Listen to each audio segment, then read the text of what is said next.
So what's up? Kamusta? Ayos ba tayo dyan? So nandito tayo ngayon sa Rusi Capihan branch para sa update natin dito sa motorcycle na to. At last time nakakita na tayo ng kulay brown na color variant na ito. Ito yung Rusi Flame 150X. So ngayon, dito sa harap nyo, meron tayong dalawang kulay. Meron tayong cyan color na ang ganda ng itsura, ang ganda ng color combination. Dito naman sa side, meron tayong kulay white. So last time, di natin masyadong identify yung kulay brown kung ano ba siya, kung dirty white ba siya, kulay white. Pero ngayon, ito yung kulay white nila. Ngayon, iikutan natin silang parehas. Walk around natin yan para at least ano nga ba ang mas trip yung kulay or color combination ngayong 2025. Ito yung bagong version ng Rusi Flame 150X. So tara, kung pahinihintay nyo, samahan nyo ako, walk around na natin. Let's go!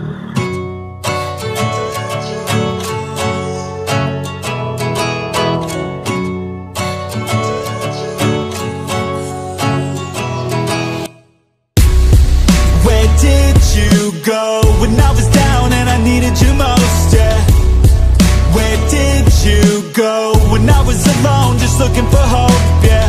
I worked on myself, learned a few lessons. Without you I spread my wings to the heavens.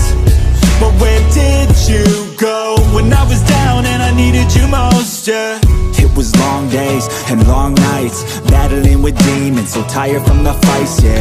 I was struggling to make ends meet, thought I had you on my team, now the feeling's bittersweet, cause I look back now, and it looks different. I was trying to win for us, but you had a different mission. Just listen, I fought hard every day. You gave away someone who would follow you into the grave. Where did you go when I was down and I needed you most, yeah. Where did you go when I was alone, just looking for hope, yeah. I worked on myself, learned a few lessons. Without you I spread my wings to the heavens. But where did you go when I was down and I needed you most, yeah. Life's looking good now, cut out the negative. It stays away if you make sure not to let it in. A different purpose, I'm a different person. I've been working on myself, built a new version. The best revenge is having success, so what's next? Goddamn, I've been feeling real blessed to be alive, to be in this life. I got a new chance to move on and thrive. So I'll stay strong, I'll live life. I'll be wrong, I'll be right. I'll work hard, see new sights. I'll look deep, yeah, inside. And I'll never look back with any regret. I always tried, always did my best. Pass or fail, at least I took the test. Now I'm just ready for what's next. Let's go! Where did you go when I was down and I needed you most, yeah. Where did you go when I was alone, just looking for hope, yeah. I worked on myself, learned a few lessons. Without you I spent my... So ngayong 2025, pinagsabay ko na kasi nakita ko yung dalawa na to na available dito. Tapos yung isang kulay na brown or medyo dirty white yung datingan, pero kulay brown talaga yung tingin ko doon. Pero yun nga, sakyan natin parehas. Kung baka baka mamaya may mapansin tayo, di ba? At least may share ko sa inyo. Alam niyo naman tayo dito, honest reviewer tayo dito. Wow. So yun lang, disclaimer lang naman. So kapag naka side stand nga pala siya, maganda siyang i-side stand. Tsaka mukhang hindi siya masyadong delikado kapag iniwan mo sa mga parking area. Okay, 5 to ang aking height. Yun o, ang unang-una kong tinitest dito is yung height natin. Ayan, tingkayad, sobrang tingkayad pero manageable yan. Alam nyo naman yan. Kasi ganyan naman yung itsura natin eh. So, sa shock sa harap, eto wala tong masyadong tumutunog dito sa harap. Maganda yung pagkakabuild na ito. Turning radius, may space pa. Turning radius, ayan. Shock sa likod, sobrang lambot. Alam niyo, napansin natin dito, yung shock sa harap at likod, same siya nung pakiramdam ni Flash 150X. So, siguro same lang din yung materials na ginamit dito, kaya yung performance, same na same lang din. Pero siguro nagkaiba lang talaga sila sa looks. Kasi ito, underbone na sporty looking.